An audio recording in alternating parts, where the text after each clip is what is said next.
Hello, my name is Audrey Sherman, and I'm a division scientist at 3M Company.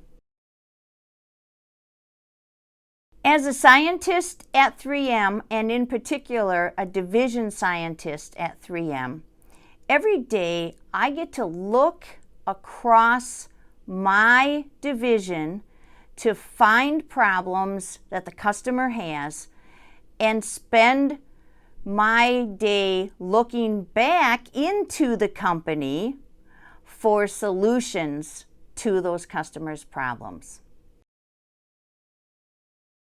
When I was a kid, I used to love going into the bathroom and mixing things into some kind of concoction.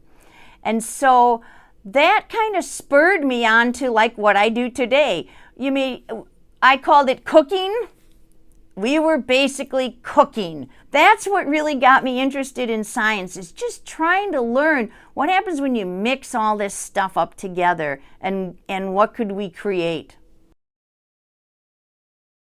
I was inspired to do science by a 3M scientist that visited my 11th grade chemistry class. And this was a female scientist, and her description of her job all day at work was that she got to cook, she used the word again, she got to cook polymers. And then, because it was her job, she also made money to afford a sports car. So listening to that at my desk, I heard a female scientist say, I got to cook polymers all day and drive a sports car. And that was it. I was sold. That was what I was determined to do. One of my favorite things about being a scientist is that I get to use my skill to create new polymers from molecules that actually enable products that make people's lives easier.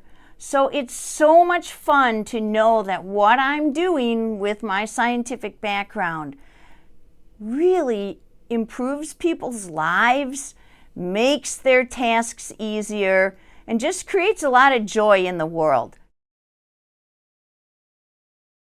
If I could change a misconception about science or being a scientist, it would be that scientists know all the answers.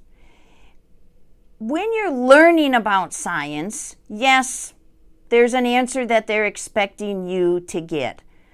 But that isn't science. I often tell students that I work with that we're not able to look to the back of the book at the odd numbers and find the answer.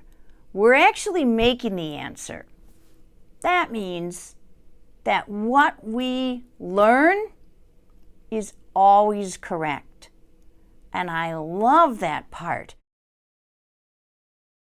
If you're an aspiring scientist or inventor or creator, my advice to you would be, first of all, dream really big. Just really throw it out there. Eventually, it will come back into something possible and doable.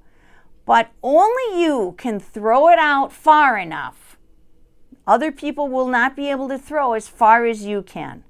You throw it out far, and then by the time it comes back, you're going to have something that no one ever dreamed of. That's inventing, that's creating, that's being very innovative.